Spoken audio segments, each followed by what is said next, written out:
Well, good afternoon, everybody. I think we're going to go ahead and get started.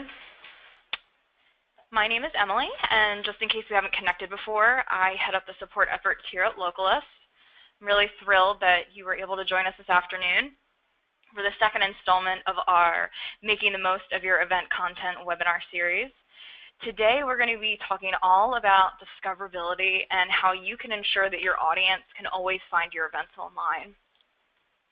So as any event planner knows, heavily considering your audience's experience is extremely important, which is why your events calendar is also designed to strengthen your user's online experience.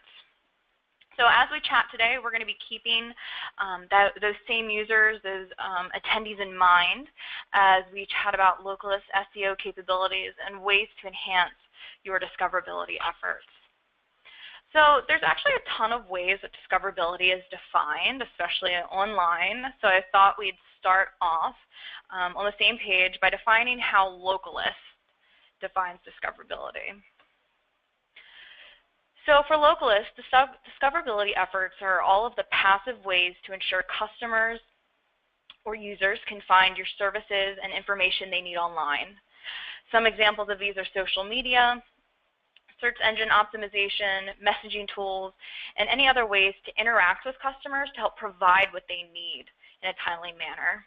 These efforts are not like traditional advertisement where they aren't aiming to interrupt or distract users. They instead just aim to reach customers in a more organic way to make sure that they can easily and quickly find your content when they're searching online. So we're going to be focusing on two big SEO factors throughout our time today, and that's content and credibility. These two are actually symbiotic, so if you want to optimize one, you're going to need to optimize the other in order to achieve the best SEO results. So before we dive into the content and credibility of your platform, thought we'd lay some groundwork first. So out of the box, your Localist platform is absolutely a well-oiled SEO machine. We're built from the ground up with features in mind that will directly and positively impact the discoverability of your calendar. But before we go into the features and functionalities that you can actually directly influence, thought we'd review some of the things that are just happening more behind the scenes that you do not need to worry about. So first, we've got title tags. We automatically apply relevant title tags to every page depending on their unique purpose and content. When your users see your content shared on social media or as a top result in Google, your content will always be appropriately titled. Next up, every single Localist page has a unique URL, so search engines can index as much content as you add to your platform. Now, the best URLs are always the ones that are human readable and don't have a lot of parameters, numbers, or symbols. So Localist generates unique URLs based directly on the titles of the page, such as event titles, or we allow you to craft a unique vanity URL. I'd also like to talk a little bit about page load time. I want you to think about how many times you've abandoned a web page or perhaps a YouTube video just because it simply was taking a bit too long to load or longer than you expected. A recent study done by Amazon concluded that if their pages load just 1 second too long, it would actually end up costing them $1.6 billion in sales each year. And then Google also did a similar study and calculated that if their search results even took just 0.4 of a second more, then they could potentially lose 8 million searches per day, which ultimately is translating to huge losses in ad revenue for them. So now, of course, we know those are really big numbers, and you may not always be dealing directly with lost revenue or sales, but for your situations, what slow page times are going to translate to will be the cost of lower event exposure and lower event attendance.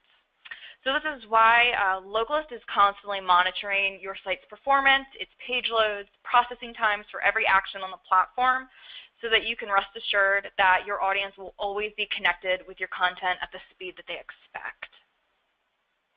And then, of course, your platform already comes equipped with Add This social sharing, so your users can easily and quickly share to their favorite services, giving your events just even more places to shine. So then finally, Localist is Google ready, and what this means is that Google recently announced an update that allows for event search results to display in clean, user-friendly lists for easy accessibility.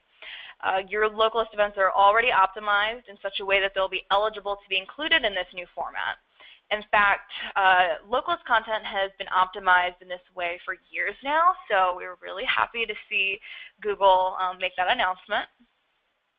So with that said, let's go ahead and jump into how you can build your events discoverability by taking full advantage of your platform's capabilities. Like I mentioned before, content and credibility are going to be the two main factors we're focusing on today. So first, we're going to start with content. So discoverability is definitely much more than a technical game. One of the pillars of SEO is that search engines constantly strive to improve their performance by providing the best possible results. So of course, best can be subjective, but search engines have a really good idea of what kinds of pages and sites satisfy their searchers. So generally, if you're going to be considered one of the best results for a searcher, your site will have these four traits in common. Your website will be easy to use, easy to navigate, and easy to understand. The website will provide direct and actionable information that's extremely relevant to the query. Your website will be professionally designed and accessible to browsers. And then finally, it will always be delivering high quality, legitimate, and credible content. So we are going to talk about 5 ways that you can sway search engines in your favor by increasing your platform's reach through pages and words. So to start off, we've got landing pages. If you take advantage of the content aspect of SEO by adding unique pages for your places and organizations with Localist landing pages, you are definitely going to see a boost there. Not only will you get the general SEO boost of having extra pages and extra content, you'll also receive a usability boost by providing relevant information and context to your users in one central location. And next we have complete content. Now, while additional pages and the unique URLs I mentioned earlier will lay a great SEO foundation, it's really the actual content where the true magic happens. So you want to be filling your pages with details to not just satisfy search engines, but also your audience, so again, that they don't have to go elsewhere. Start by crafting a readable and compelling description using important keywords to draw a much higher click-through rate of searchers to your page. You'll also notice that the keywords that you include here may be bolded by search engines in their listings. Also keep in mind when you're adding photos that unique is also always better. While selecting from your photo library or fallback chain are totally acceptable options, if you select something unique, search engines will and can recognize the uniqueness of that photo, and it will eventually pay off in the long run. So what you're seeing on your screen here is our event reach tool, which gauges the potential reach of an event based solely off of the content added or settings chosen in the event form. So you want to think of this as the event's SEO starting point. We recommend that you aim for at least 70% both when adding an individual event and then when reviewing your platform's overall average event reach score. In the same vein, another thing to add when considering an event's completeness is embedding supplemental content, such as videos or slideshows. This is really a fantastic way to not just grab your users' attention, but to keep them on the page longer as they engage with the media. So speaking of photos and media, all relevant information should be communicated by including it directly in the event's description, or through assigning various classifications. Since photos are not indexed, relying on linking to a PDF or uploading the flyer of an event as its photo will greatly decrease an event's reach.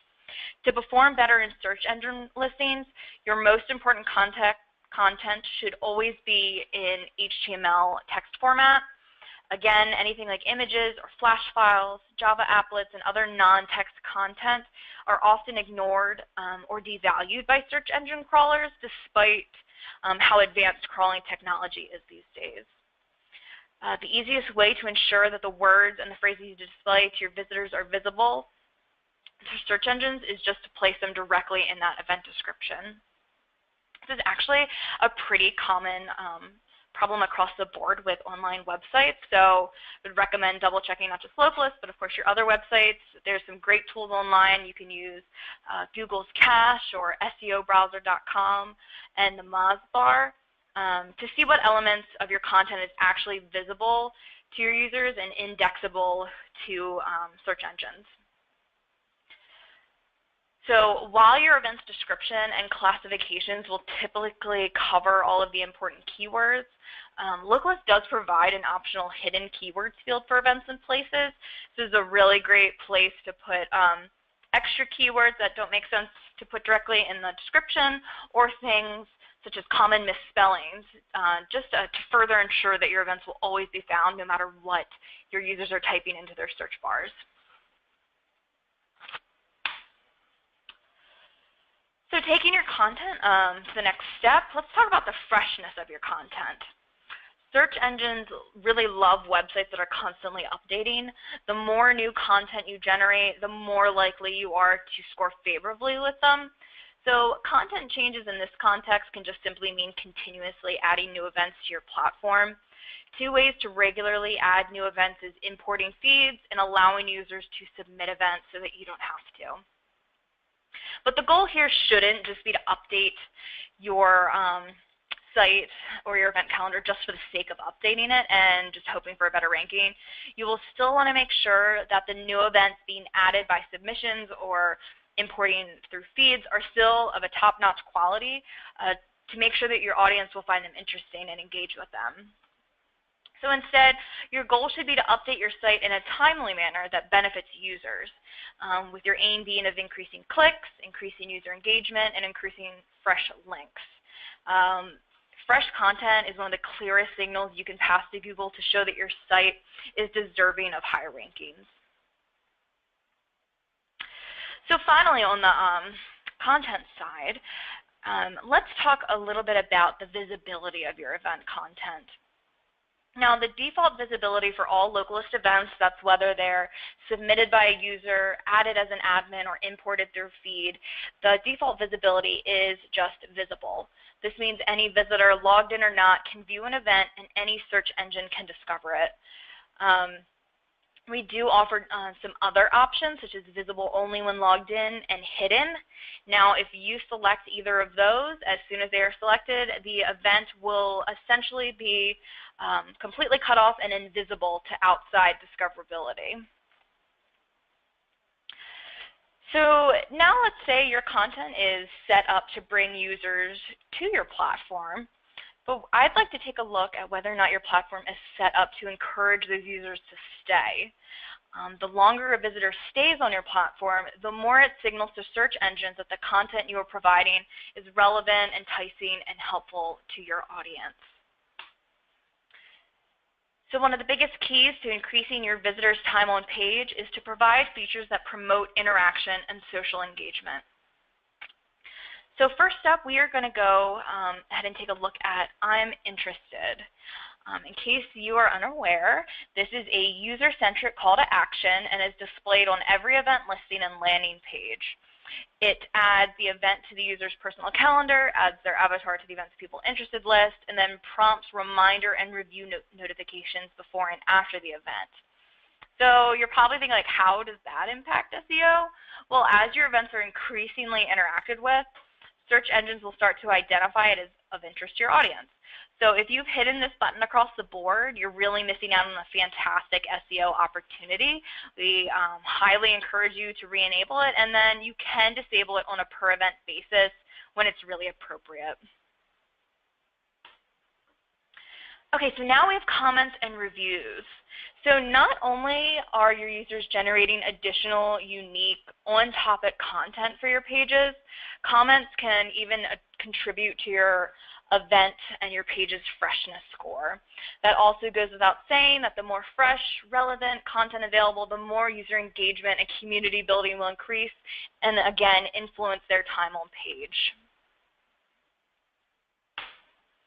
So now that we're talking about features for users to engage with, these features do require that your users have an account, that they are signed in to use them.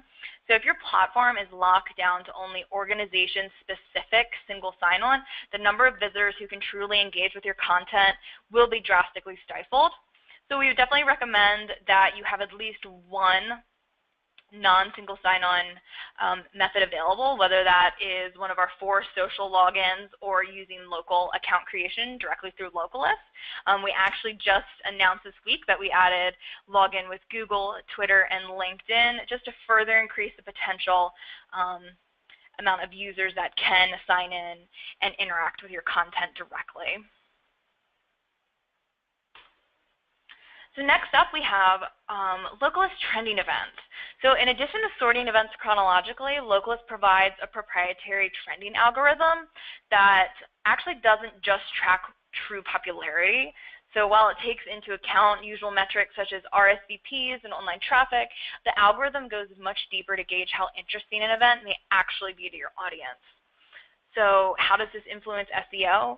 Well, just simply by displaying the popular and the interesting events right off the bat, it's a really surefire way to easily increase your users' time on the page by catching them immediately with interesting content. And next, we have user-centric filters. So our first webinar in this series was actually all about filter best practices and how you can create a user-centric list. So I'd love to do a recap of that now. So as the number of seconds it takes for a user to find the content they're looking for increases, so does the likelihood that they'll abandon your platform altogether, much like load time. So you want to enable your users just to get where they're going as quickly and as easily as possible by providing a short list of broad filters that are geared directly towards their unique needs and interests. So with that in mind, when you are reviewing your filters, just ask yourself these 4 questions. Is your filter list too long? Are your filters too specific? Are your filters being misused? And finally, are you in the dark about your platform's filter usage data? And your filters also have more SEO influence beyond positively or negatively impacting your users' time on the platform. Since there are inevitably more links on your organization's homepage than your interior pages, such as your calendar, that homepage has the most authority with search engines. So search engines call this authority link juice, and just like a liquid, it's going to flow from the homepage to deeper pages and all throughout your navigation. But when your navigation is too many links, such as too many filters, less authority and trust is passed down to the interior pages. The link juice is essentially diluted. The more concise your navigation, the more homepage authority will flow to interior pages, making them more likely to rank. Okay, so now that you have amazing event content ready to share with your audience and ready to engage your audience, now let's talk about a couple tips for establishing some credibility with search engines. So one of the first things your users will notice when visiting your platform is that it's fully branded. This is a huge piece in establishing some emotional trust between your platform and your user, which is going to up the likelihood that they'll continue to browse.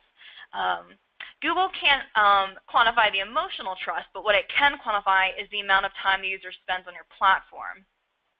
However, your silk wrapper isn't just here to visually brand your platform and establish trust with your users. It's here to connect your platform and audience back to that main website that is in your wrapper. So if your users can easily navigate to other authoritative and established pages of your website, some of that credibility may be passed down to your platform.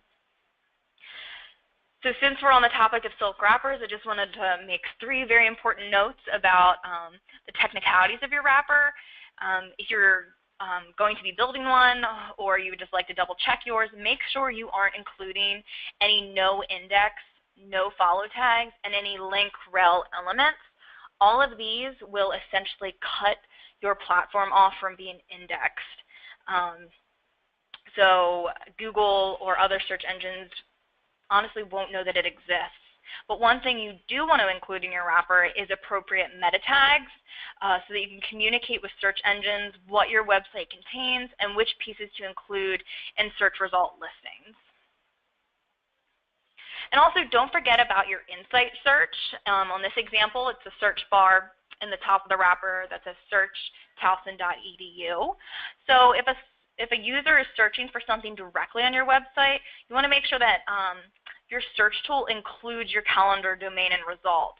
So while this won't influence search engines outside of your website, not including your calendar into being indexed in your website search bar will most likely leave some events unfound. So for example, if a user already on your organization's main website and they search for ice cream social, they won't see the listing on your Localist platform as a result if the platform domain isn't included in your custom search bar.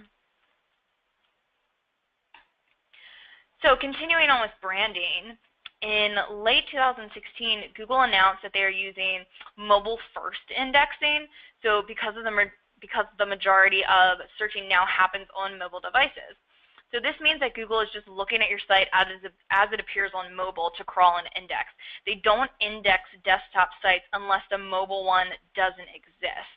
So since all of your Localist platforms are 100% mobile responsive, you need to double check that any design overrides you've added have not diminished your mobile displays.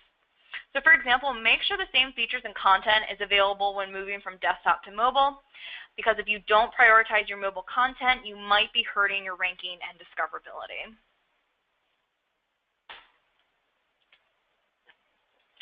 So another big credibility influencer is what pages are linking to your platform.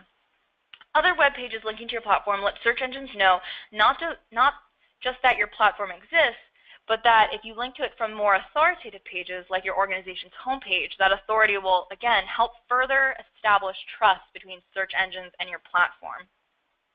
It'll probably come as no surprise to hear that the internet contains a massive amount of spam. Actually, some even estimate that as much as 60% of web pages are just spam. So in order to weed this irrelevant content out, search engines use systems of measuring trust, many of which are based on the link graph. Earning links from highly trusted domains can result in a significant boost to the scoring metric. Some examples of high trust domains are universities, government websites, and nonprofit organizations. One of the best ways that you can proactively increase the amount of page links back to your platform is to embed Localist widgets on external sites or provide widgets to other organizations to put on their external sites. Remember that external link will pass that link juice and ranking power differently than internal links because the search engine considers them as a third-party vote. So that brings us to the end. And now that we've talked about how your event content is designed with SEO in mind and how to increase the credibility of your platform, let's do a quick recap of the main takeaways before I jump into any questions we may have received.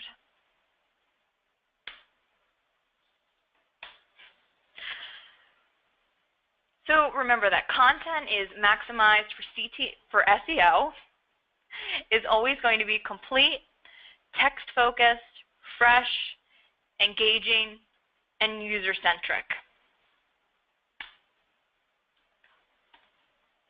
And then to establish SEO credibility means connecting and linking to other websites to benefit from their existing search engine trust and authority, utilizing mobile responsive design since Google indexes mobile sites first, and displaying your content on external sites to draw traffic back to Localist. So with that said, I do have a few questions that I can go over.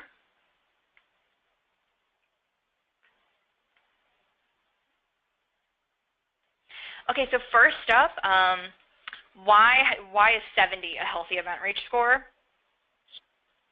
So the event reach tool does take into consideration over a dozen factors, and just simply not all of those factors are always going to be relevant or applicable to every event. we also take into account whether or not the event has been featured or sponsored within Localist. And of course, not every event can be featured or sponsored. So 70 is a really realistic goal for any event to hit.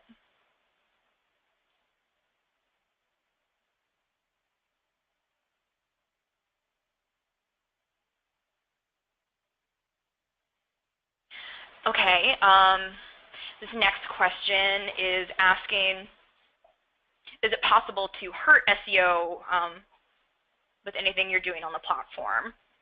So besides the things I mentioned about the silk wrapper, you just want to make sure that you aren't, again, just adding content for the sake of having content. If you have thousands of events but they are incomplete, it's going to really hurt your SEO in the long term. So while you might get a boost at the beginning from having a lot of fresh content, if your users bounce away because it's not meeting their needs, it's not interesting or helpful, that little bit of temporary gain you get at the beginning is just going to disappear. So as well as putting up lots of content, just make sure it's always quality content. So thousands of bad events, they just really do nothing. Instead, you need hundreds of high quality events. It's that age-old quality over quantity.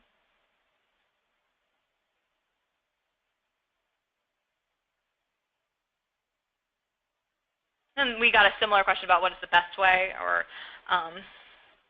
the best way to improve my platform's SEO. Yeah, just piggybacking off of that response is just making sure that your content foundation is complete. You can focus on building authority with other sites as much as you'd like, but eventually if you do not have complete content, that authority is just going to be lost pretty quickly.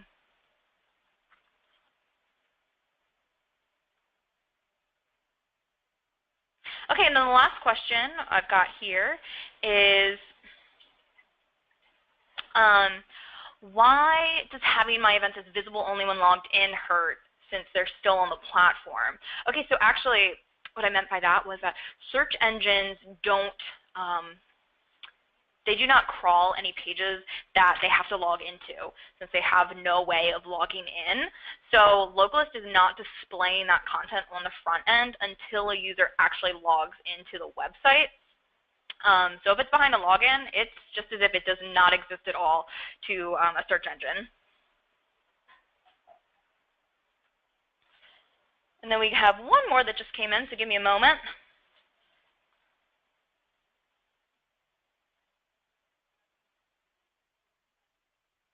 Oh, this is a great question. I have seen this a lot. So they said, for events that happen annually but have the same name, is there anything we can do to improve SEO so past year's events don't show up in Google?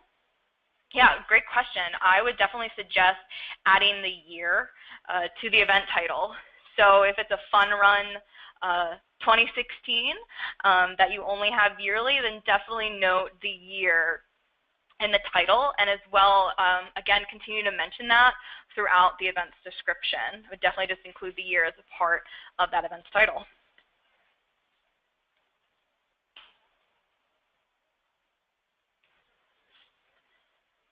All right, are there any other questions that anybody would like to send in before we sign off?